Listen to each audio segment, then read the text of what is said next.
2025 թվականի փետրվարի վերջի դրությամբ Հայաստանում փողի բազան կազմել է 1 տրիլիոն 177 միլիարդ 198 միլիոն դրամ, ինչը նախորդ տարվա նույն ժամանակահատվածի համեմատ աճել է 120.407 միլիոն դրամով։ Կենտրոնական բանկից դուրս գտնվող կանխիկ դրամի ծավալը աճել է 5.5%-ով եւ կազմել 935 միլիարդ 928 միլիոն դրամ։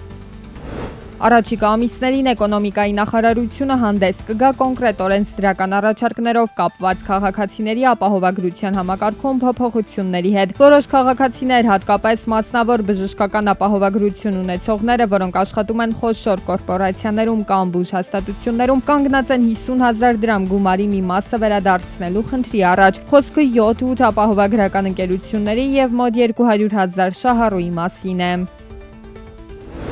Մարտին Հայաստան է այցելել 129.887 զբոսաշրջիկ, սա 23,000-ով քիչ է նախորդ տարվա ցուցանիշից։ Դիտարկվող ժամանակահատվածում դեպի Հայաստան առավել շատ զբոսաշրջային այցելություններ գրանցվել են Ռուսաստանից, Վրաստանից եւ Իրանից։ Պետական եկամուտների կոմիտեն տեղեկացնում է, որ վերջին օրերին ՊԵԿ էլեկտրոնային կառավարման համակարգերից օգտվելու հնարավորությունները սահմանափակվել են համակարգերի սպասարկման աշխատանքների իրականացնելու անհրաժեշտությամբ պայմանավորված։ Համակարգերի աշխատանքը արդեն վերականգնվել է։ Կոմիտեն միաժամանակ հայտնում է, որ օրենսդրությամբ սահմանված վերջնաժամկետից հետո ապրիլի 24-ին եւ 25-ին հնարավոր է լինեն համակարգերից օգտվելու որոշակի սահմանափակումներ։ ՊԵԿ-ը հայցում է հարկ վճարողների ներողամտությունը պատճառված անհարմարության համար։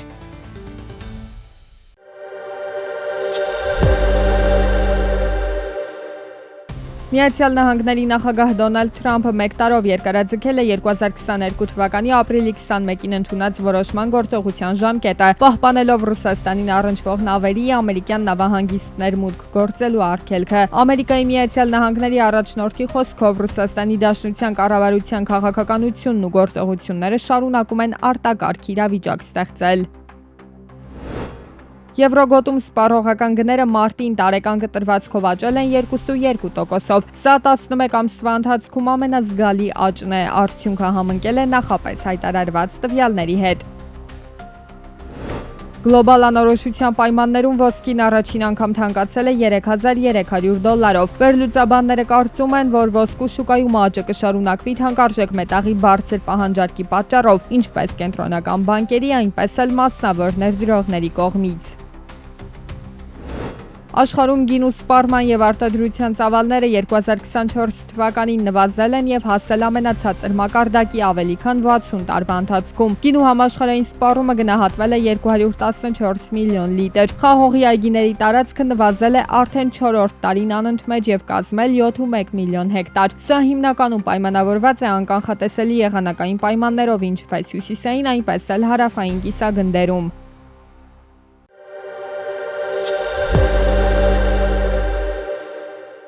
Վերջին 100 տարում աշխարհը նման բան չէր տեսել։ Պատերազմ են մղում Ամերիկան ու Չինաստանը առևտրի ոլորտում։ Ի պատասխան ամերիկյան մաքսատուրքերի վերաբերյալ չինական քայլերի, Սպիտակ տունը Չինաստանին սպառնացել է 245% մաքսատուրքերով։ Աննախադեպ անորոշություն է սպասվում համաշխարհային տնտեսությանը, բայց մի բան հստակ է՝ գնաճ է սպասվում ամբողջ աշխարհում։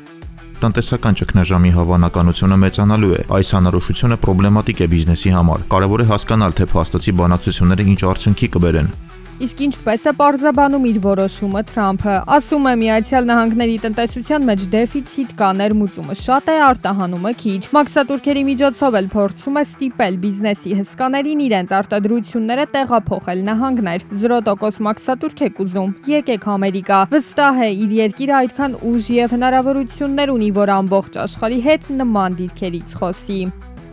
ԱՄՆ-ն փորձում է 18-ից 19-րդ դարերի քաղաքականություն կիրառելով լուծել առևտրի դեֆիցիտի խնդիրը։ Պատմության ընթացքում դեռևս որևէ մեկին չի հաջողվել նման խնդիրը լուծել։ Թրամփը կամ տնտեսագիտական պատմությունը չի ուսումնասիրել կամ համոզված է, որ կդառնա առաջին ղեկավարը, ով նման պայքարում հաղթանակ կտոնի, բայց մինչ հնարավոր հաղթանակներին ու պարտություններին անցնել ռեալ խնդիրներ կան։ Մաքսատուրքերի հետևանքով առաջացած գնաճը թույլ չի տալու, որ Ամերիկայի Միացյալ Նահանգների կենտրոնական բանկը իջեցնի հիմնական տոկոսադրույքները։ Բարձր տոկոսադրույքների արդյունքում դոլարը կարող է թանկանալ։ Այսպիսով ամերիկացիները կստանան իրենց որոշման հակառակ էֆեկտը՝ առևտրային դեֆիցիտը կմեծանա։ Առևտրային պատերազմի արդյունքում դեռևս ոչ ոք չի շահել, պատմությունն է դա ցույց տալիս։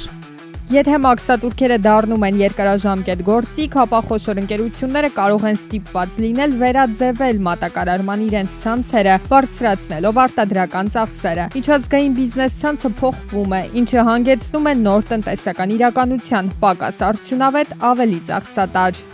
Տրամաբանական կլինի, որ տարբեր երկրներ, այդ թվում Ամերիկան եւ Չինաստանը իրենց ձեռքի տակ եղած բոլոր գործիքներով բանակցություններ սկսեն։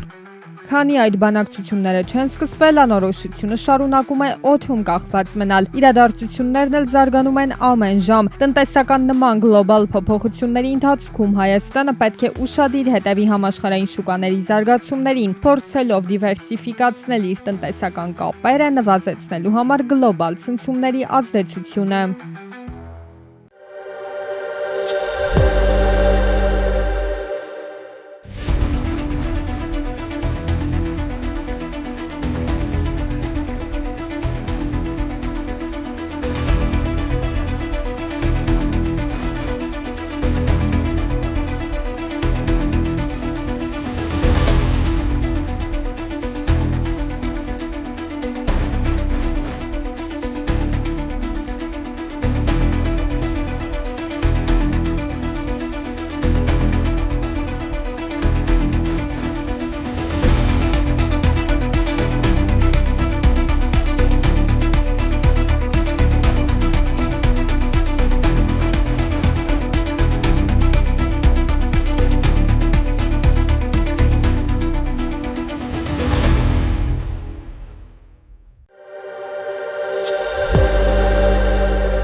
Մայրաստվածություն Անահիտից Մարիամ ժամանակավոր ցուցադրության արդյունքում Հայաստանի պատմության թանգարանի եկամուտը կազմել է 121 միլիոն 898 հազար դրամ։ Ժամանակավոր ցուցադրության կազմակերպման նպատակով Հայաստանի Հանրապետության պետական բյուջեից հատկացվել է 68 միլիոն 877 հազար 600 դրամ։ Հայաստանի պատմության թանգարանի արտաբյուջետային միջոցներից 50 միլիոն 872 հազար 735 դրամ։